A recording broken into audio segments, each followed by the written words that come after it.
ভারত বাংলাদেশ মৈত্রী চুক্তি কি গোপনীয় উপহার? এর মধ্যে এক ব্যতিক্রমী ঘটনা ঘটে আর্মিতে। ঢাকা ব্রিগেডের কমান্ডার লেফটেন্যান্ট কর্নেল জিয়াউদ্দিন সাপ্তাহিক হলিডে পত্রিকায় 1972 সালের শেষ দিকে নিজের নামে হিডেন প্রাইজ শিরোনামে একটি প্রবন্ধ লেখেন। সেখানে তিনি বাংলাদেশ ও ভারতের মধ্যে 19 মার্চ 1972 তারিখে 25 বছর মেয়াদী স্বাক্ষরিত চুক্তিতে অনেক গোপন শর্ত আছে বলে প্রকাশ করেন এবং দাবি করেন সেগুলোতে বাংলাদেশের স্বাধীনতা খর্ব হয়েছে। ওই প্রবন্ধের এক জায়গায় তিনি লেখেন, "We got independence without Sheikh Mujib and if necessary we will defend it without him." সেই লেখায় তিনি ওই চুক্তি বাতিলেরও দাবি করেন। এখনো আমার মনে আছে ভারত বাংলাদেশ মৈত্রী চুক্তি সম্পর্কে জিয়াউদ্দিনের লিখিত এ প্রবন্ধের বিপরীতে তখন কোনো সরকারি বক্তব্য রাখা হয়নি। চাকুরিরত একজন সামরিক অফিসার ঢাকা ব্রিগেডের কমান্ডারের মতো গুরুত্বপূর্ণ পদে থাকা অবস্থায় স্বনামে প্রবন্ধ লেখায় তা দেশে আলোড়ন সৃষ্টি করে। ওই প্রবন্ধ লেখার পর তিনি তার অধীনস্থ অফিসারদের এ সম্পর্কে খোলাখুলিভাবে বলে উত্তেজিত করতেন। ফলে 46 ব্রিগেড তখন সরাসরি কঠোর সরকারি সমালোচনায় মুখর। এমনকি তখন সেখানে প্রায় বিদ্রোহের মতো পরিস্থিতি বিরাজমান ছিল এবং যে কোনো সময় গুরুতর সামরিক শৃঙ্খলা ভঙ্গের আশঙ্কা দেখা দেয়। প্রধানমন্ত্রী শেখ মুজিব তখন বিদেশে ছিলেন। ফিরে এসে তিনি এসব জেনে জিয়াউদ্দিনকে 46 ব্রিগেড থেকে সেনা সদরে বদলি করার আদেশ দেন এবং আমাকে 46 ব্রিগেডের কমান্ডার নিযুক্ত করেন। দিনের বেলায় আদেশ দিয়ে পরদিন সকালে আমাকে দায়িত্ব নিতে বলা হয়। আমি তখনও বঙ্গভবনে রাষ্ট্রপতির সামরিক সচিব। সেনা প্রধান শফিউল্লাহ আমাকে জানালেন আমি যেন রাষ্ট্রপতিকে আমার এই নতুন নিয়োগ সম্পর্কে তাকে অবহিত করি। বঙ্গভবন থেকে আমাকে সরিয়ে নিলে রাষ্ট্রপতি মনক্ষুণ্ণ হতে পারেন। এই ভেবে জেনারেল শফিউল্লাহ নিজে না বলে বিষয়টি আমাকে জানাতে অনুরোধ করলেন। আমি রাষ্ট্রপতিকে আমার বদলির বিষয়ে অবহিত করি। শুনে তিনি বেশ অসন্তুষ্ট হন এবং বলেন, আমার সামরিক সচিবের পদ কি গুরুত্বপূর্ণ নয়? আমি তাকে সবিনয়ে 46 ব্রিগেডের শৃঙ্খলা ভঙ্গের বিষয়টি জানাই। বিস্তারিত জানার পর তিনি সেনাবাহিনীতে আমার ফেরত যাওয়ার বিষয়ে সম্মত হন। আমি মাত্র সপ্তাহ তিনেকের মতো রাষ্ট্রপতির সামরিক সচিব ছিলাম। আসলে প্রধানমন্ত্রী শেখ মুজিব তখন আমার সম্পর্কে বেশ ভালো ধারণা পোষণ করতেন। তাই আমি সক্রিয়ভাবে সেনাবাহিনীর সঙ্গে জড়িত থাকি সেটাই তিনি শ্রেয় বলে মনে করতেন। এদিকে আমি এবং জিয়াউদ্দিন তখন সেনানিবাসের স্কুল রোডে পাশাপাশি বাড়িতে থাকতাম। দুজনেই অবিবাহিত এবং ভালো বন্ধু ছিলাম। আমাদের খাওয়া দাওয়া প্রায় একসঙ্গে হতো। তিনি একজন সৎ, দক্ষ ও দেশপ্রেমিক অফিসার ছিলেন, সে বিষয়ে আমার কোনো সন্দেহ ছিল না। আমার বিশ্লেষণে তিনি একজন তত্ত্বীয় ও দার্শনিক সেনা অফিসার ছিলেন। তিনি বামপন্থী প্রগতিশীল রাজনীতি তথা চে গুয়েভারা, ফিদেল কাস্ত্রো এদের দর্শনে হয়তো প্রভাবিত ছিলেন। 1971 সালের আগস্ট মাসে পাকিস্তান থেকে এসে তিনি, তাহের ও মঞ্জুর স্বাধীনতা যুদ্ধে যোগ দেন। আমি যখন তাকে প্রশ্ন করি ওই প্রবন্ধে লিখিত এত সব তথ্য তিনি কোথা থেকে পেলেন, উত্তরে তিনি আমাকে জানান জেনারেল ওসমানী তাকে ওই সব তথ্য সরবরাহ করেন এবং তা তিনি বিশ্বাসও করতেন। 46 ব্রিগেডে নতুন দায়িত্ব। পরদিন সকালে আমি 46 ব্রিগেড হেডকোয়ার্টারে যাই এবং লেফটেন্যান্ট কর্নেল জিয়াউদ্দিনকে জানাই তার জায়গায় আমাকে ব্রিগেড কমান্ডার হিসেবে নিযুক্ত করা হয়েছে। জিয়াউদ্দিন এ সম্পর্কে মোটেই অবহিত ছিলেন না। আমি লিখিত আদেশ দেখালে তিনি চেয়ার ছেড়ে টেবিলের উল্টো দিকে গিয়ে বসেন। হলিডেতে প্রবন্ধ লেখার জন্য তাকে গ্রেপ্তার করা হবে কিনা জিয়াউদ্দিন আমার কাছে তা জানতে চান। আমি উত্তরে বলি, এর সম্পর্কে আমি কিছুই জানি না। এরপর আমি তার কাছ থেকে দায়িত্বভার গ্রহণ করি এবং কাগজপত্র বুঝে নিই। তিনি তখন ছুটির দরখাস্ত দিয়ে আমাকে তার সেনা সদরে পাঠিয়ে দিতে অনুরোধ করেন। আমি ফোনে সেনা প্রধানকে আমার দায়িত্বভার নেওয়ার বিষয়ে অবহিত করি। তাকে জিয়াউদ্দিনের ছুটির কথাও বলি। কয়েকদিন পর জিয়াউদ্দিন ছুটিতে চলে যান। ছুটিতে গিয়ে তিনি আর আর্মিতে ফেরত আসেননি। পরে তাকে চাকরি থেকে বরখাস্ত করা হয়। তখন ৪৬ ব্রিগেডের অধীনে ৪,০০০-এর বেশি অফিসার ও সৈন্য ছিল। এর অধীনে প্রধান ইউনিট ছিল প্রথম ইস্ট বেঙ্গল, দ্বিতীয় ইস্ট বেঙ্গল, চতুর্থ east Bengal, ১৬ east Bengal, ২ field artillery ও প্রথম বেঙ্গল ল্যান্সার। উল্লেখ্য, জিয়াউদ্দিন লেফটেন্যান্ট কর্নেল র্যাঙ্কে থেকেই ব্রিগেড কমান্ডার হিসেবে দায়িত্ব পালন করছিলেন। যদিও এ পদে একজন ব্রিগেডিয়ারের থাকার কথা, কিন্তু যুদ্ধের পরপর আমাদের অনেককেই বাস্তব কারণে উপরের র্যাঙ্কের দায়িত্ব পালন করতে হয়েছে। দায়িত্ব নেওয়ার পর সেদিনই আমি ব্রিগেড স্টাফ অফিসারদের আমার কক্ষে ডাকি এবং সব অফিসারকে ২ ফিল্ড আর্টিলারি ইউনিটে ২ ঘন্টার মধ্যে জড়ো হতে বলি। হঠাৎ ব্রিগেড কমান্ডার বদল হওয়ায় সবাই অবাক হয়েছে বলে মনে হলো। তারা তৎক্ষণাৎ পরিবর্তিত পরিস্থিতি আঁচ করতে পারেনি। ঢাকা ব্রিগেড তথা ৪৬ ব্রিগেডের আওতাধীন সব ইউনিটের অফিসাররা ওই স্থানে জড়ো হলে আমি তাদের উদ্দেশ্যে ৪০ মিনিটের মতো ভাষণ দিই। ওই বক্তৃতায় আমি ৪৬ ব্রিগেডকে পেশাদার, বলিষ্ঠ, গতিশীল, দৃঢ়, নিয়মানুবর্তী ও সুশৃঙ্খলভাবে গড়ে তোলার পদক্ষেপসমূহ বর্ণনা করি। আমি ঘোষণা করি, এই ব্রিগেড হবে সম্পূর্ণ দলাদলি মুক্ত। প্রত্যেক অফিসার ও সৈনিকের জন্য আইন হবে সমভাবে প্রযোজ্য। রাজনৈতিক আলোচনা সম্পূর্ণ নিষিদ্ধ বলে ঘোষণা করি। কেউ ইউনিটের বাইরে ব্রিগেড কিংবা সেনা সদরে যেতে চাইলে তাদের ঊর্ধ্বতন কর্তৃপক্ষকে অবহিতকরণ পূর্বক অনুমতি সাপেক্ষে যেতে হবে, এই মর্মে নির্দেশ প্রদান করি। কেউ যেন অধিনায়কদের বৈধ আদেশ অমান্য করার মতো মনোভাব পোষণ না করে, সে ব্যাপারেও তাদের হুঁশিয়ার করে দিই। যদি কেউ সামরিক শৃঙ্খলা ভঙ্গ করে, তার বিরুদ্ধে যথাযথ ব্যবস্থা নেওয়া হবে বলে স্পষ্টভাবে জানিয়ে দেই। আমি তাদের আরও বলি, সেনাবাহিনীতে সবাই স্বেচ্ছায় সজ্ঞানে যোগদান করেছেন। কাউকে জোর করে ধরে এনে সামরিক বাহিনীতে নিয়োগ করা হয়নি। ফলে কারো পছন্দ না হলে, এভাবে চাকরি করতে না চাইলে তারা যেন সামরিক পোশাক ছেড়ে দিয়ে তা করে, চাকরিতে থেকে নয়। ঠিক এভাবে আমি ঢাকা ব্রিগেডের বিভিন্ন ইউনিটের জেসিও, এনসিও এবং সিপাহীদের পরিষ্কার ও সোজাভাবে বলি যে, সিপাহী থেকে শুরু করে অধিনায়ক পর্যন্ত সকলের জন্য আইন সমভাবে প্রযোজ্য হবে। প্রয়োজনে উচ্ছৃঙ্খলতা কঠোর হস্তে দমন করা হবে। একইভাবে হুঁশিয়ার করি যে, যদি কোনো অধিনায়ক কোনো পর্যায়ে অবৈধ আদেশ দেন, তা যেন তারা অগ্রাহ্য ও প্রত্যাখ্যান করে। আমি সহজভাবে তাদের সামনে কিছু অবৈধ আদেশের দৃষ্টান্ত তুলে ধরি।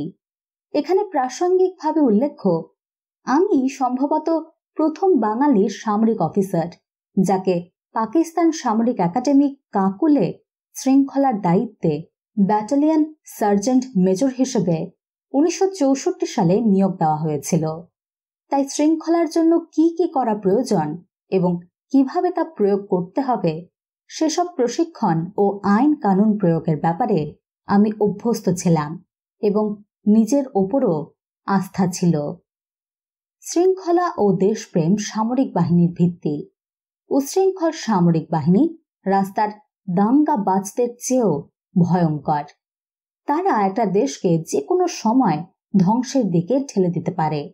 তাই প্রয়োজনে সামরিক বাহিনীতে আইন কানুন প্রয়োগ করতে আমি সব সময় দ্ব্যর্থহীন ছিলাম। ৪৬ ব্রিগেডে শৃঙ্খলা ফিরিয়ে আনার জন্য কঠোর ব্যবস্থা গ্রহণ করতেও দ্বিধা বোধ করিনি। আমি ব্রিগেডের সব ইউনিটে পুরো দমে প্রশিক্ষণের উপর গুরুত্ব আরোপ করি। প্রত্যেক বৃহস্পতিবার রাতে প্রশিক্ষণের প্রথা চালু করি। এই প্রশিক্ষণ ভোর পর্যন্ত চলত। ব্রিগেড হেডকোয়ার্টার থেকে শুরু করে প্রত্যেক ইউনিটের এই প্রশিক্ষণ পদ্ধতিতে যোগ দেওয়া বাধ্যতামূলক ছিল। প্রশিক্ষণকালীন সব অফিসার ও সৈন্যকে উপস্থিত থাকতে হতো এবং কার্যক্রমে সরেজমিনে উপস্থিত থেকে অংশগ্রহণ করতে হতো। এতে ফাঁকি দেওয়ার কোনো সুযোগই রাখিনি। আমার ওই সামরিক কার্যকলাপে কিছু সিনিয়র অফিসার অসন্তুষ্ট ছিলেন। হয়তো আমার ব্রিগেডে তাদের কিছু জুনিয়র প্রিয় পাত্রের এসব পছন্দ হতো না। তারা সেসব সিনিয়রদের কাছে গিয়ে নালিশ করত। তারা মনে করতেন আমি খুব বেশি চাপ প্রয়োগ করছি। তবে আমি আর্মিতে সস্তা জনপ্রিয়তা অর্জনের জন্য কোনো কিছু করতে কখনো উদ্যোগী হইনি। সর্বদা আর্মি শৃঙ্খলা ও নিয়মানুবর্তিতার উপর জোর দিয়েছি। এমনকি স্বাধীনতা যুদ্ধ চলাকালীনও আমার অধীনস্থ অফিসার ও সৈনিকগণকে শৃঙ্খলা, নিয়মানুবর্তিতা ও আইনের প্রতি গুরুত্ব দিয়ে শ্রদ্ধাশীল হতে সর্বদা উপদেশ দিয়েছি এবং প্রয়োজনে তা পালন করতে বাধ্য করেছি। ফলে আমার অধীনে সে সময় কোনো উচ্ছৃঙ্খলতার বহিঃপ্রকাশ ঘটেনি। তার প্রত্যক্ষ প্রমাণ হল ৭১-এর ১৬ ডিসেম্বর আমার অধীনস্থ ২য় ইস্ট বেঙ্গল রেজিমেন্ট ঢাকায় প্রবেশ করলেও কোনো পরিত্যক্ত দোকানপাট বা ঘর বাড়িতে লুটপাট কিংবা অন্য কোনো অনৈতিক বা অবৈধ কার্যকলাপের অভিযোগ তাদের বিরুদ্ধে ছিল না। বলতে দ্বিধা নেই, এই লেখা লিখতে বসে আজ সেসব সৎ সৈনিকের কথা মনে পড়ে গর্বে আমার বুক ফুলে উঠছে। ঢাকায় সে সময়কার লুটপাটের কথা অনেকেরই মনে আছে এবং এই লেখায় আগেই আমি তা বর্ণনা করেছি। ইউনিটগুলোতে শৃঙ্খলা ও নিয়মানুবর্তিতা ঠিকভাবে পালন হচ্ছে কিনা তা যাচাই করার জন্য একদিন ভোরে আমি জয়দেবপুরস্থ ১৬ ইস্ট বেঙ্গল রেজিমেন্ট পরিদর্শনে যাই। সেখানে গিয়ে দেখতে পাই ভোরে প্রশিক্ষণ চলাকালে কোনো অফিসার উপস্থিত নেই। তখন সেখানে উপস্থিত সুবেদার মেজরকে বলে আসি, অধিনায়ক যেন আমার সঙ্গে ঢাকায় ব্রিগেড হেডকোয়ার্টারে এসে দেখা করেন। বলে আমি জয়দেবপুর থেকে ঢাকায় চলে আসি। অধিনায়ক দুপুরবেলায় আমার সঙ্গে সাক্ষাৎ করার জন্য এলে তাকে নির্দেশ দিই তার সমস্ত অফিসার ও সৈনিক অস্ত্রশস্ত্র নিয়ে পায়ে হেঁটে যেন সন্ধ্যার মধ্যে ঢাকার সেনানিবাসে ব্রিগেড মাঠে এসে উপস্থিত হন। তাকে আরও বলি সেখানে রাতের খাবারের ব্যবস্থা থাকবে। পরদিন সকালে তারা পায়ে হেঁটে আবার জয়দেবপুর যাবে। আমি এই দৃষ্টান্ত তুলে ধরছি শুধু এই জন্য যে আর্মিতে আইন শৃঙ্খলা ও নিয়মানুবর্তিতা যেন ঠিক থাকে তার যথার্থ বিকাশের স্বার্থে, অন্য কোনো ব্যক্তিগত স্বার্থ সিদ্ধির জন্য নয়। এখানে একটি সামরিক প্রবাদ উল্লেখ করা প্রয়োজন। Command is simple in conception but difficult in execution. সামরিক বাহিনীতে আদেশ দেওয়া সহজ, কিন্তু বাস্তবে তা পালন করানো সহজ নয়, বিশেষ করে যুদ্ধ কিংবা কোনো রকম সমস্যা প্রাণপণ মোকাবিলা করার ক্ষেত্রে, যার প্রমাণ বাংলাদেশ সামরিক বাহিনীর ইতিহাসে অসংখ্য রয়েছে। মুক্তিযুদ্ধের স্বাধীনতা পদক। মুক্তিযুদ্ধ চলাকালীন অস্থায়ী মুজিবনগর সরকারের কার্যালয় ছিল কলকাতার ৮ নম্বর থিয়েটার রোডে। সেখানে বাংলাদেশের স্বাধীনতা যুদ্ধের অধিনায়ক কর্নেল ওসমানী থাকতেন এবং তার অফিসও সেখানেই ছিল। সেই সময় বাংলাদেশের অস্থায়ী রাষ্ট্রপ্রধান এক অধ্যাদেশ বলে সাহসিকতা পুরস্কার পদক প্রবর্তন করেন। সবাইকে এই মর্মে তিনি একটা বিজ্ঞপ্তি বিলি করেন। সাহসিকতার জন্য পদকগুলো নিম্নরূপ মর্যাদা ভিত্তিক ছিল: বীরশ্রেষ্ঠ, বীর উত্তম, বীর বিক্রম এবং বীর প্রতীক। যুদ্ধ চলাকালে কয়েকজন মুক্তিযোদ্ধাকে বাংলাদেশ সরকার তাৎক্ষণিকভাবে সাহসিকতার পদকে ভূষিত করেন। তবে সে সময় কোনো মেডেল বা সনদপত্র ছিল না, শুধু পত্রের মাধ্যমে জানানো হতো। যুদ্ধের পর 1972 সালের প্রথম দিকে অধিনায়কদের তাদের অধীনস্থ অফিসার, সৈনিক ও বেসামরিক মুক্তিযোদ্ধাদের সাহসিকতার বিষয়ে লিখিত আকারে প্রতিবেদন পাঠানোর জন্য বলা হয়। যুদ্ধের সময়ও কিছু কিছু প্রতিবেদন পাঠানো হয়েছিল। স্বাধীনতার পরপর ঢাকায় মিন্টো রোডের একটা বাড়িতে কর্নেল ওসমানী থাকতেন। সেখানে কয়েকজন সেক্টর কমান্ডার মিলে সাহসিকতার পদকের তালিকা তৈরি করেন। কর্নেল ওসমানীর স্বাক্ষরে প্রধানমন্ত্রী ও প্রতিরক্ষা মন্ত্রী শেখ মুজিবের অনুমোদনের পর সে তালিকা পত্রপত্রিকায় প্রকাশিত হয়। ওই তালিকা দেখে মুক্তিযোদ্ধা জুনিয়র অফিসার ও সৈনিকদের মধ্যে বিরূপ প্রতিক্রিয়া সৃষ্টি হয়, কারণ সব সেক্টর কমান্ডারকে বীর উত্তম খেতাবে ভূষিত করা হয়েছে। এটি ছিল জীবিতদের জন্য সর্বোচ্চ খেতাব। অথচ বেশিরভাগ সেক্টর কমান্ডারের সদর দপ্তর ছিল ভারতের অভ্যন্তরে এবং যুদ্ধের 9 মাস তারা সেখানেই কাটিয়েছেন। তারা কোথায় বীরত্ব দেখালেন তা নিয়ে কানাঘুষা শুরু হলো। সেক্টর কমান্ডারদের দায়িত্ব ছিল প্রশিক্ষণ, পরিকল্পনা, যুদ্ধ পরিচালনা, প্রশাসন, নিয়োগ ইত্যাদি বিষয়ে। ফলে সব সেক্টর কমান্ডার যে সাহসিকতার সঙ্গে যুদ্ধে লিপ্ত ছিলেন তার কোনো লিখিত প্রমাণ বা প্রতিবেদন ছিল না। সেক্টর কমান্ডার হিসেবে অনেকের নিয়োগও বিতর্কিত ছিল, কারণ এই ক্ষেত্রে জ্যেষ্ঠতা, যোগ্যতা ও নিয়ম নীতির কোনো বালাই ছিল না। নিয়মিত বাহিনীর কমান্ডারগণ যারা সম্মুখ সমরে 9 মাস যুদ্ধ পরিচালনা করেছেন তাদের অনেককেই উপযুক্ত স্বীকৃতি দেওয়া হয়নি। তাছাড়া এমনও হয়েছে যে সরাসরি বা বাংলাদেশের অভ্যন্তরে কোনো যুদ্ধে লিপ্ত ছিল না এমন কিছু ব্যক্তিকেও সাহসিকতার পুরস্কার দেওয়া হয়।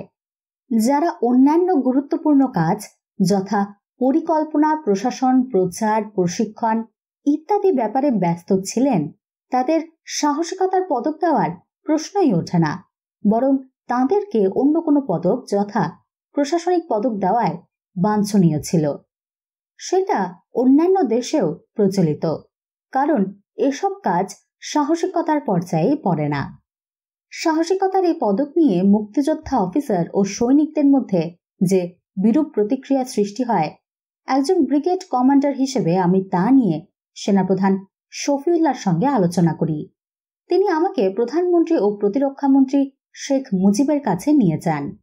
আমি প্রধানমন্ত্রীকে এ বিষয়ে বিস্তারিতভাবে অবহিত করি। সঙ্গে সঙ্গে তিনি পদক তালিকা রহিত করার আদেশ দেন। এই রহিতাদেশ পরের দিনই পত্রপত্রিকায় প্রকাশিত হয়, কিন্তু কয়েকদিন পর ওই রহিতাদেশ বাতিলপূর্বক আগের পদকগুলোই বহাল রাখা হয়। পরে জেনেছি ওই তালিকা বহাল রাখার জন্য স্বার্থান্বেষী মহল থেকে জোর প্রচেষ্টা নেওয়া হয়েছিল। পরে আমি যখন বাংলাদেশ আর্মির অ্যাডজুটেন্ট জেনারেল হই তখন এই সংক্রান্ত কাগজ খুঁজে সাহসিকতা পদকপ্রাপ্ত অনেকেরই লিখিত প্রতিবেদন পাইনি। শুধু একটা নামের তালিকা ও সরকারি গেজেট ছিল। উল্লেখ্য, এই পদক প্রাপ্তির সুপারিশের সঙ্গে সাহসিকতার প্রকৃত ঘটনার উল্লেখ্য ন্যূনপক্ষে 2-3 জন চাক্ষুষ সাক্ষী, বক্তব্য ইত্যাদির এবং এরপরে প্রয়োজনে অনুসন্ধান করে যাচাই করার ব্যবস্থা থাকাই নিয়ম। তারপরে যথাযথ নিরীক্ষার ভিত্তিতে সাহসিকতা পদক পাওয়ার কথা। অথচ এমন ব্যক্তিদেরও স্বাধীনতা যুদ্ধে সাহসিকতার জন্য পদক দেওয়া হয়েছে যারা যুদ্ধের 9 মাস বাংলাদেশের মাটিতে পাই রাখেননি। মুক্তিযোদ্ধার সনদপত্র ও ফ্রাইডে ফাইটার। ঠিক এমনইভাবে মুক্তিযোদ্ধার সনদপত্র ইস্যু ও বিতরণ নিয়ে অনেক অনিয়ম করা হয়। এ নিয়ে এমন হাস্যকর পরিস্থিতির সৃষ্টি হয় যে জন্য প্রকৃত মুক্তিযোদ্ধারা আজও ক্ষুব্ধ। যাচাই না করে ঢালাওভাবে মুক্তিযোদ্ধার সনদপত্র দেওয়া হয় দেশের লোক থেকে শুরু করে ভারতে অবস্থানকারী শরণার্থী পর্যন্ত। যুদ্ধে যাদের কোনো প্রত্যক্ষ কিংবা পরোক্ষ অবদান ছিল না, এমনকি সময়ে সময়ে মুক্তিযোদ্ধার সংসদের কর্মকর্তা করা হয় এমন সব ব্যক্তিকে যাদের মুক্তিযুদ্ধে অংশগ্রহণ কিংবা কোনো ভূমিকা ছিল না। খুব বেশি ত্যাগ করলে তারা দেশ ত্যাগ করে শরণার্থী হয়েছিলেন। এদেরকে শুধু রাজনৈতিক কারণে এ পদে নিয়োগ দেওয়া হতো এবং তারা অবাধে রাজনৈতিক উদ্দেশ্যে সনদপত্র বিতরণ করতেন। এর জন্য মুক্তিযোদ্ধা সংসদের উপর সাধারণ মুক্তিযোদ্ধা ও জনগণের কোনো শ্রদ্ধা তৈরি হয়নি। দেখা গেছে সরকার পরিবর্তনের সঙ্গে সঙ্গে মুক্তিযোদ্ধা সংসদের কর্মকর্তারও পরিবর্তন ঘটেছে। জেনারেল জিয়া ক্ষমতায় থাকাকালে জেনারেল এরশাদ ছিলেন মুক্তিযোদ্ধা সংসদের প্রধান উপদেষ্টা। যদিও আমরা 3 জন সিনিয়র মুক্তিযোদ্ধা অফিসার ঢাকায় চাকরিরত ছিলাম। এরপর এরশাদকে সেনাপ্রধান করা হলে আমাকে মুক্তিযোদ্ধা সংসদের প্রধান উপদেষ্টা করা হয়। আমি 2-3 দিন মুক্তিযোদ্ধা সংসদে গিয়ে তাঁদের সঙ্গে আলোচনা করি এবং নেতাদের জানাই যে এটাকে একটি অরাজনৈতিক সংগঠন হিসেবে গড়ে তুলতে যা যা প্রয়োজন সব কিছু করা হবে। প্রকৃত প্রতিনিধি বাছাইয়ের জন্য আমি অচিরেই নির্বাচন দেওয়ার কথা বলি। এর কদিন পর জেনারেল এরশাদ আমাকে জানান রাষ্ট্রপতি জিয়া মনে করেন যেহেতু অ্যাডজুটেন্ট জেনারেলের কাজ ছাড়াও আমি ক্যাডেট কলেজ, সেনা কল্যাণ সংস্থা ইত্যাদিতে দায়িত্ব পালন করি, তাই মুক্তিযোদ্ধা সংসদে হয়তো বেশি সময় আমি দিতে পারবো না। সপ্তাহ খানেক পার না হতেই সরকারি আদেশ বলে আবার জেনারেল এরশাদকে মুক্তিযোদ্ধা সংসদের প্রধান উপদেষ্টা করা হয়। বস্তুত 3 থেকে 4 দিন মুক্তিযোদ্ধা সংসদের কাজকর্ম দেখার সুযোগে যা বুঝতে পেরেছি তা হলো যারা এই সংসদটির বিভিন্ন পদ দখল করে আছেন তারা সরকার থেকে বিভিন্ন সুযোগ সুবিধা নিতেই ব্যস্ত। আমি এটা বন্ধ করার পরিকল্পনা নিয়েছিলাম। যেমন পরিত্যক্ত কিছু শিল্প কারখানা সংসদকে সরাসরি বরাদ্দ করা, বিভিন্ন জনকে পারমিট দেওয়া ইত্যাদি কিছু ফাইল আমার কাছে এসেছিল সুপারিশের জন্য, কিন্তু এসবে আমি কোনো সাড়া দেইনি। এখনো নতুন করে মুক্তিযোদ্ধা বানানোর প্রক্রিয়া চলছে। নিজের কথা বলতে পারি, মুক্তিযুদ্ধের সাহসিকতার স্বীকৃতিস্বরূপ বঙ্গবন্ধু শেখ মুজিব ছাড়াও বাংলাদেশ সরকারের 2 জন প্রধানমন্ত্রীর কাছ থেকে সনদপত্র পাওয়ার পরও মুক্তিযোদ্ধা সংসদ থেকে মুক্তিযোদ্ধা হিসেবে অন্তর্ভুক্ত হওয়ার জন্য আবেদনপত্রের ছাপানো ফর্ম সরকারিভাবে আমার কাছে পাঠানো হয়। সেই ফর্মটি অবশ্য আমি পূরণ করিনি। এসব অবমাননাকর পরিস্থিতি থেকে রেহাই পেতে এখন নিজেকে একজন সাহসিকতা পদকপ্রাপ্ত মুক্তিযোদ্ধা হিসেবে পরিচয় দিতেও কুণ্ঠাবোধ হয়। এখানে একটি ঘটনা উল্লেখ করতে চাই। যুদ্ধের প্রয়োজনে 1971 সালের জুলাই মাসে নিয়মিত বাহিনীর জন্য নতুন লোকবলের দরকার হয়। উপযুক্ত লোক না পেয়ে শরণার্থী শিবির এবং অন্যান্য উৎস থেকে অপ্রাপ্তবয়স্ক ছেলেদের নিয়মিত বাহিনীতে নিতে বাধ্য হই।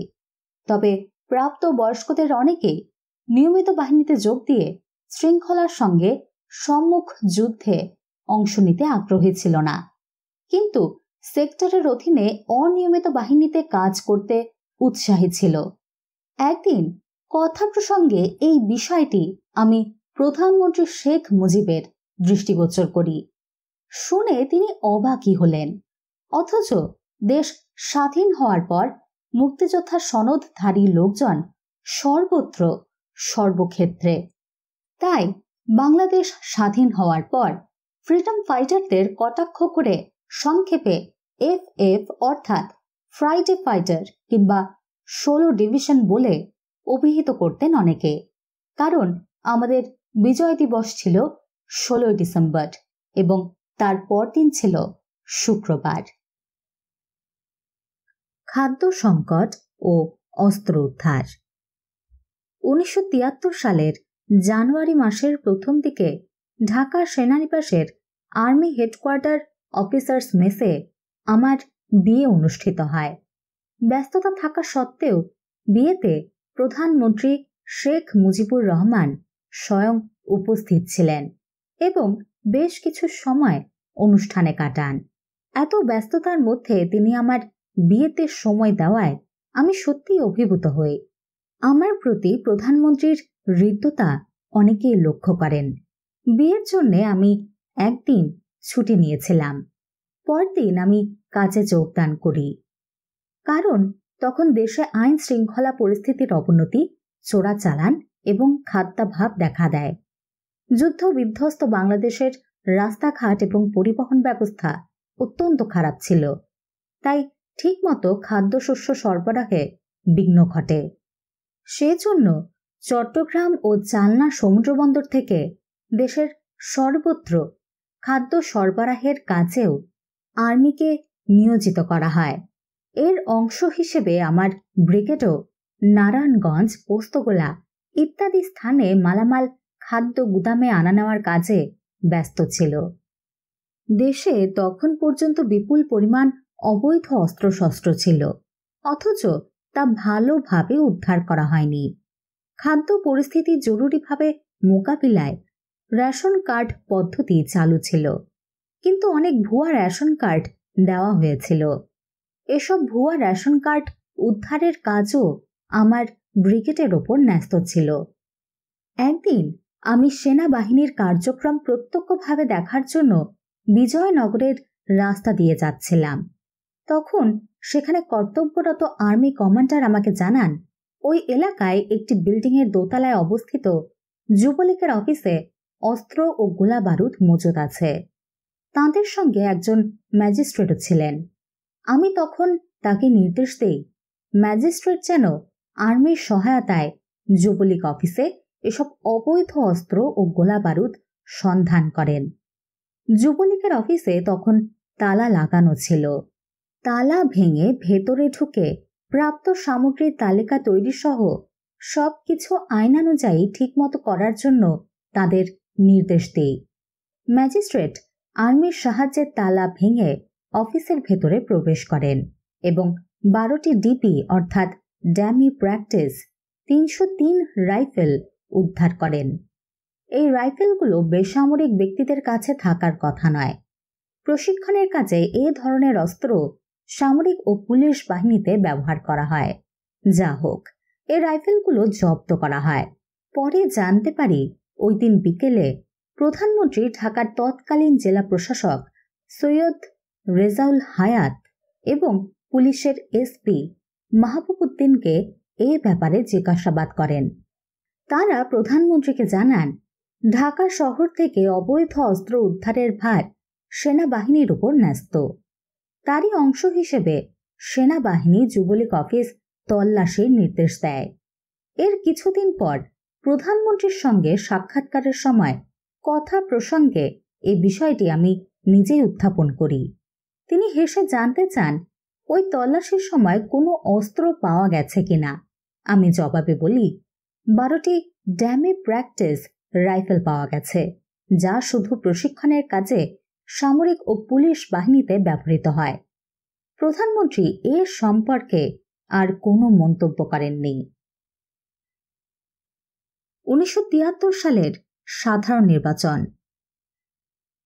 1973 সালের মার্চ মাসে স্বাধীন দেশে প্রথমবারের মতো সাধারণ নির্বাচন অনুষ্ঠিত হয়। এই নির্বাচনে 300টি সংসদীয় আসনের মধ্যে আওয়ামী লীগ 293টি আসনে জয়ী হয়। এ সাধারণ নির্বাচনেও আর্মিকে আইন শৃঙ্খলা রক্ষার কাজে ব্যবহার করা হয়। 1972 সালে প্রতিষ্ঠিত রব জলিলের জাতীয় সমাজতান্ত্রিক দল জাসদ ভোটে কারচুপির অভিযোগ উত্থাপন করে। সে সময় জোর গুজব ছিল যে প্রত্যেক সেনানিবাসে জাতীয় সমাজতান্ত্রিক দলে প্রচুর ভোট পাওয়ার কথা, কিন্তু কারচুপির মাধ্যমে তাদের হারানো হয়েছে। মূলত দেশে যে অস্বাভাবিক অবস্থা বিরাজমান ছিল তার প্রভাব আর্মিতেও পড়ে। সেই জন্য আমি সর্বদা সতর্ক ছিলাম। জাসদ ও অন্যান্য বামপন্থী রাজনৈতিক দল আর্মিতে নিজেদের প্রাধান্য বিস্তারের লক্ষ্যে আর্মি সম্পর্কে উস্কানিমূলক বক্তব্য দিত। সে সময় ঢাকার বর্তমান সোহরাওয়ার্দী উদ্যানে এক জনসভায় জাসদ নেতা মেজর জলিল তার বক্তৃতায় জোর গলায় দাবি করেন, আর্মিও আমাদের সঙ্গে আছে। কদিন পর প্রধানমন্ত্রী শেখ মুজিবের সঙ্গে দেখা হলে তিনি আমাকে জিজ্ঞাসা করেন, আমি জলিলের বক্তৃতার বিষয়টি শুনেছি কিনা। আমি তাকে এই বলে আশ্বস্ত করি যে আমার অধীনস্থ অফিসার ও সৈনিকদের প্রতি আমার আস্থা আছে এবং তাদের কাছে এ ধরনের বাগাড়ম্বরের কোনো গুরুত্ব নেই। সঙ্গে সঙ্গে তিনি জিজ্ঞাসা করেন, আর্মিতে জাসদের রাজনীতি সক্রিয় কিনা। আমি উত্তরে বলি, কমান্ডারগণ যদি অরাজনৈতিক, দক্ষ এবং পেশাদার হন তবে তার অধীনস্থ অফিসার ও সৈনিকগণ রাজনীতিতে জড়াবে না এবং রাজনৈতিক দলের সঙ্গে যোগাযোগ রাখা সামরিক আইনে গুরুতর অপরাধ। মূলত সেনাবাহিনীকে অরাজনৈতিক রাখার দায়িত্ব সরকার ও সংশ্লিষ্ট কমান্ডারদের। মনে হয় এই উত্তরে তিনি খুশি হয়েছিলেন। সাধারণ নির্বাচনের পর দেশের রাজনৈতিক পরিস্থিতি বেশ উত্তপ্ত হয়ে ওঠে এবং আইন শৃঙ্খলা পরিস্থিতির ক্রমশ অবনতি ঘটতে থাকে। জাসদ ও অন্যান্য বামপন্থী রাজনৈতিক দল এবং পরোক্ষভাবে স্বাধীনতা বিরোধী রাজনৈতিক নেতারাও আওয়ামী লীগের বিরুদ্ধে ভোট কারচুপি করে 293টি আসন পেয়েছে বলে জোরালো অভিযোগ উত্থাপন করে। অবশ্য এ অভিযোগ একেবারে ভিত্তিহীন ছিল না। নির্বাচনে আইন শৃঙ্খলা রক্ষার কাজে নিযুক্ত সামরিক বাহিনীর অফিসারগণও কোনো কোনো স্থানে ভোট কারচুপি হয়েছে বলে অভিমত ব্যক্ত করেছেন। তবে এই নির্বাচনে কারচুপি না হলেও আওয়ামী লীগ অন্তত 280টি আসন অনায়াসে লাভ করতে সক্ষম হতো। আজ মনে পড়ে, মুজিব হত্যা মামলার অন্যতম আসামি তৎকালীন মেজর রশিদ ওই নির্বাচনের সময় টাঙ্গাইলে আওয়ামী লীগের একজন সিনিয়র নেতার নির্বাচনী এলাকায় দায়িত্ব পালন করছিলেন। নির্বাচন চলাকালে তিনি ওই নেতার আগ্রহে ভোট কেন্দ্রের ভেতরে যাওয়ার জন্য আমার অনুমতি চান। কথা বলার সময় এই কাজে তার মধ্যে এক ধরনের অনাকাঙ্ক্ষিত উৎসাহ টের পাই আমি। সঙ্গে সঙ্গে আমি তাকে বলি, আইন শৃঙ্খলা পরিস্থিতির কোনো রকম সমস্যা হয়ে থাকলে তিনি যেন উক্ত নেতাকে বলেন থানার সাহায্য নিতে। আমি তাকে আরো বলি, একমাত্র পুলিশ ব্যর্থ হলে সেনাবাহিনী হস্তক্ষেপ করবে। যা হোক, আমার আদেশ পেয়ে তিনি নিবৃত্ত হন। উক্ত নেতা ওই আসন থেকে জয়লাভ করেন। এদিকে গোপন বামপন্থী রাজনৈতিক দলসহ সিরাজ শিকদারের সর্বহারা পার্টি নির্বাচনের পর গ্রামে গঞ্জে পুলিশ, রক্ষী বাহিনী ও আওয়ামী লীগের সদস্যদের ওপর আক্রমণ বৃদ্ধি করে। এতে আইন শৃঙ্খলার ব্যাপক অবনতি ঘটে। সে সময়ের যুদ্ধ বিধ্বস্ত বাংলাদেশে এই পরিস্থিতির সঙ্গে যুক্ত হয় খাদ্যাভাব। ফলে পরিস্থিতি কিছুটা অস্বাভাবিক হয়ে পড়ে। এছাড়া স্বাধীনতার পরে অধিকাংশ লোকজনের আকাশচুম্বী আশা আকাঙ্ক্ষা মেটানো বাস্তব কারণেই সম্ভব ছিল না। কিন্তু স্বাভাবিকভাবে এই পরিস্থিতির দায় বহন করতে হয়েছিল সরকারকে। পাকিস্তান থেকে সামরিক বাহিনীর বাঙালি সদস্যদের প্রত্যাগমন। 1973 সালের শেষের দিকে পাকিস্তান সেনাবাহিনীর বিভিন্ন পদে কর্মরত বাঙালি অফিসার ও সৈন্যদের পাকিস্তান থেকে ফেরত পাঠানো হয়। এদের সংখ্যা ছিল প্রায় 23,000-এর মতো। এসব সামরিক লোকজনকে বাংলাদেশ সামরিক বাহিনী তথা সেনাবাহিনী, নৌবাহিনী ও বিমান বাহিনীতে নিয়োগ দেওয়া হলো কোনরূপ ব্যাপক যাচাই বাছাই ছাড়াই। ঢাকায় প্রত্যাবর্তনের পূর্বে যুদ্ধবন্দী হিসেবে পাকিস্তানের বিভিন্ন শিবিরে এদের রাখা হয়েছিল। প্রত্যাবর্তনের পর প্রথম পর্যায়ে এদের বেশিরভাগকে ঢাকাতেই রাখা হয়। ফলে প্রশাসনিক, থাকা, খাওয়া ও অন্যান্য বিষয়ে অসুবিধা দেখা দেয়।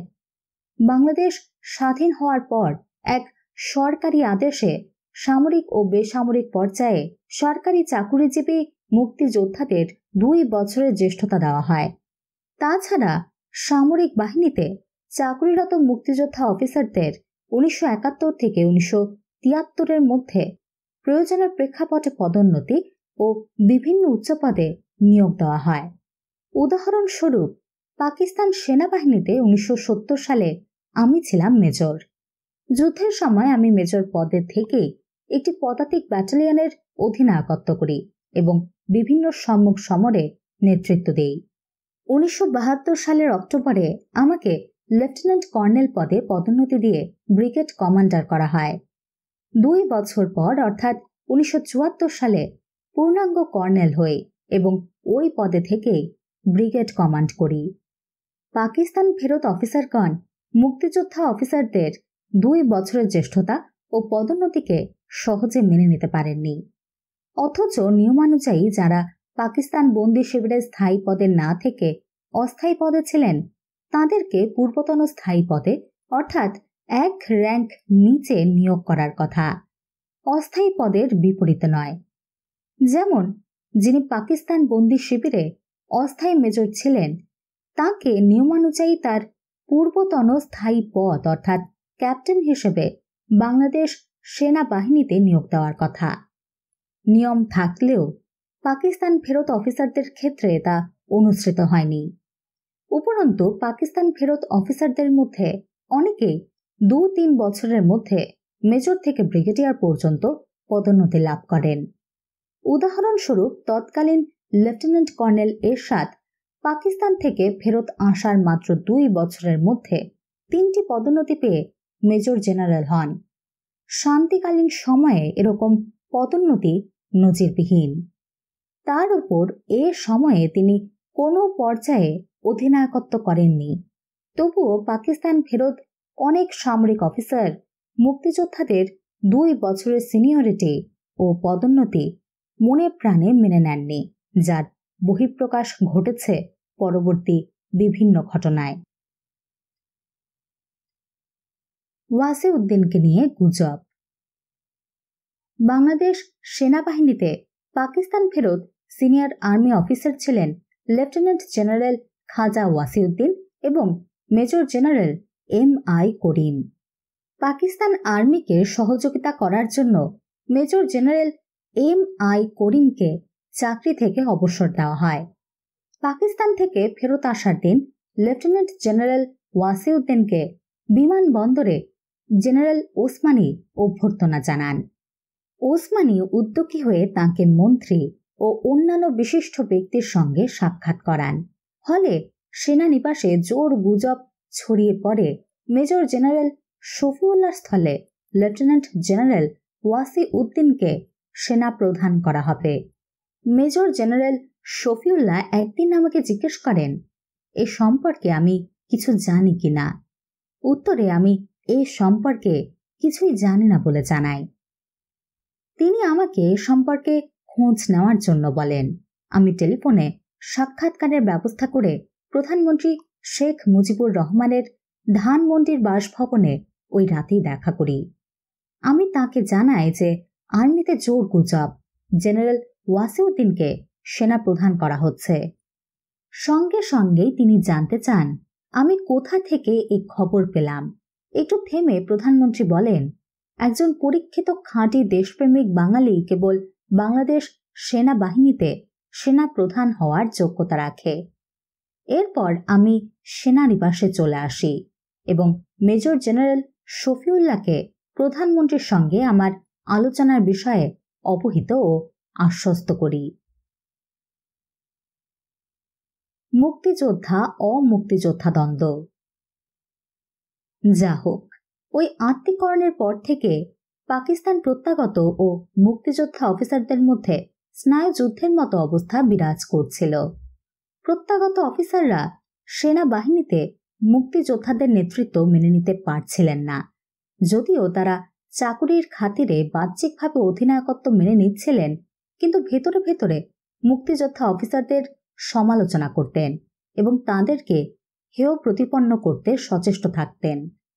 এই ধরনের অবস্থা সেনাবাহিনীর ঐক্য ও শৃঙ্খলার জন্য মোটেই সহায়ক ছিল না। আত্মীকরণের ফলে সৃষ্ট মুক্তিযোদ্ধা অমুক্তিযোদ্ধা দ্বন্দ্ব, বাসস্থান, পোশাক, খাওয়া দাওয়া ইত্যাদির স্বল্পতা হেতু সামরিক বাহিনীতে তখন কিছুটা অস্বস্তিকর অবস্থা বিরাজ করছিল।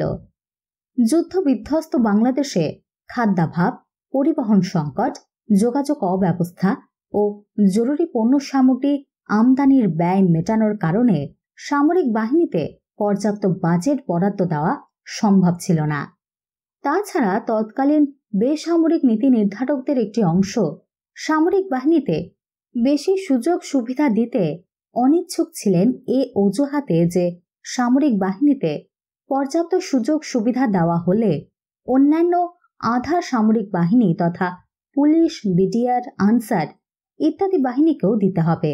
মনে পড়ে তৎকালীন ব্রিগেডিয়ার সিআর দত্ত একদিন অত্যন্ত ক্ষোভের সঙ্গে আমাকে জানান, বেসামরিক প্রশাসনের জনৈক সচিব এক নীতি নির্ধারণী সভায় অত্যন্ত খেদের সঙ্গে বলেছেন, সামরিক বাহিনীর ক্যান্টিন স্টোর ডিপার্টমেন্টে কোনো বিশেষ সুযোগ সুবিধা দেওয়া যাবে না। তা করলে আনসার, বিডিআর ও রক্ষী বাহিনীকে একই সুযোগ সুবিধা দিতে হবে। সে সময় সামরিক বাহিনীতে এ নিয়ে বিরূপ প্রতিক্রিয়া হয়। সব দেশেই সামরিক বাহিনীর সিএসটিতে বিশেষ সুযোগ সুবিধা দেওয়া হয়। এ ধরনের পরিস্থিতিতে আর্মিকে সুশৃঙ্খল ও নিয়মানুবর্তিতার মধ্যে প্রশিক্ষণে রাখা অধিনায়কদের জন্য সহজ সাধ্য ছিল না। মিশরের ট্যাঙ্ক। 1974 সালের প্রথম দিকে মিশরের প্রেসিডেন্ট আনোয়ার সাদাত মাঝারি ধরনের ভারী 30টি রাশিয়ান T-54 ট্যাঙ্ক বাংলাদেশকে উপহার দেন। আমি তখনও ঢাকা ব্রিগেড কমান্ডার। এই ট্যাঙ্কগুলো নিয়ে আসার জন্য তৎকালীন ব্রিগেডিয়ার মীর শওকত আলীর নেতৃত্বে একদল সামরিক প্রতিনিধি দল মিশর সফরে যান এবং ট্যাঙ্কগুলো জুন ও জুলাই মাসে ঢাকায় এসে পৌঁছে। একদিন কথা প্রসঙ্গে আমি প্রধানমন্ত্রীর কাছে ট্যাঙ্কগুলোকে উত্তরবঙ্গের রংপুর সেনানিবাসে পাঠানোর প্রস্তাব করি, কারণ ঢাকায় এ ধরনের ট্যাঙ্ক রাখার প্রয়োজন নেই। এছাড়া পাকিস্তান আমলে আনিত প্রথম ট্যাঙ্কগুলো সার্বিক বিবেচনাপূর্বক রংপুরে পাঠানো হয় এবং সেখানে ট্যাঙ্ক রেজিমেন্টও ছিল। কিন্তু প্রধানমন্ত্রী আমার কথার কোনো গুরুত্ব দেননি। দুঃখজনক হলেও সত্যি, 1975 সালে মুজিব হত্যার সময় ওই ট্যাঙ্কগুলোই ব্যবহার করা হয়েছিল। অবশ্য এর আগেই আমাকে ঢাকা ব্রিগেড থেকে সরিয়ে লগ এরিয়ার অধিনায়ক নিযুক্ত করা হয়। উল্লেখ্য, পাকিস্তান থেকে প্রথম যখন এ অঞ্চলের ট্যাঙ্ক আনা হয় তখন আমি ঢাকায় পূর্ব পাকিস্তানে সামরিক প্রধানের এডিসি। প্রথম ল্যান্সারে অব্যবস্থা। প্রসঙ্গত বলতে হয়, ঢাকা ব্রিগেডের কমান্ডার থাকাকালে 1973 সালের সম্ভবত জুলাই মাসের কোনো একদিন ভোরে অতর্কিতে আমি আমার অধীনস্থ প্রথম ল্যান্সার পরিদর্শনে যাই। প্রথম ল্যান্সার বলতে ট্যাঙ্ক ইউনিটকে বোঝায়। এই ইউনিটে মুজিব হত্যাকারী মেজর ফারুক তখন কর্মরত ছিলেন। আমি যখন ইউনিট পরিদর্শনে যাই তখন প্রশিক্ষণ চলার কথা, অথচ গিয়ে দেখতে পাই ইউনিটের লোকজন ইতস্তত বিক্ষিপ্তভাবে এদিক সেদিক ঘোরাফেরা করছে, কেউ বা গাছের নিচে বসে আড্ডা দিচ্ছে। ইউনিটে তখন 800 থেকে 900 সৈন্য। আমি তাদের বিশৃঙ্খল অবস্থা দেখে আমার অফিসে ফেরত আসি এবং ইউনিটের অধিনায়ককে আমার অফিসে ডেকে এনে এ অব্যবস্থার জন্য লিখিত কারণ দর্শানোর নির্দেশ দিই। বলা বাহুল্য, তার জবাব সন্তোষজনক ছিল না। কয়েকদিন পরে যখন তার পদোন্নতির জন্য আর্মি প্রমোশন বোর্ডের মিটিং চলছিল সেনাপ্রধানের সভাপতিত্বে, তখন আমি তার লেফটেন্যান্ট কর্নেল পদে পদোন্নতির জোরালো বিরোধিতা করি। অবশ্য তার কিছু শুভাকাঙ্ক্ষী বোর্ড সদস্য পদোন্নতির জন্য সুপারিশ করেন। ওই অফিসার 1959 সালে পাকিস্তানের কোহাট থেকে স্বল্পমেয়াদী কমিশন পান। সে হিসেবে তিনি জ্যেষ্ঠ ছিলেন, কিন্তু তার ইউনিটে বিশৃঙ্খলা থাকায় ব্রিগেড কমান্ডার হিসেবে আমি তাকে পদোন্নতি পাওয়ার অযোগ্য মনে করি এবং বোর্ডে বিরোধিতা করি। ফলে বোর্ডকে তার প্রমোশন স্থগিত রাখতে হয়। অবশ্য পরে ডিসেম্বর মাসে আমার উত্তরসূরির সুপারিশে তিনি লেফটেন্যান্ট কর্নেল পদে পদোন্নতি পান। ভাগ্যের নির্মম পরিহাস, 1975 সালের 15ই আগস্ট ওই অফিসারের অধীনস্থ অফিসার ফারুক ট্যাঙ্ক নিয়ে রাষ্ট্রপতি শেখ মুজিব হত্যায় অন্যতম ভূমিকা পালন করে। তবে ঘটনার সময় সেই অধিনায়ক নৈমিত্তিক ছুটিতে ছিলেন।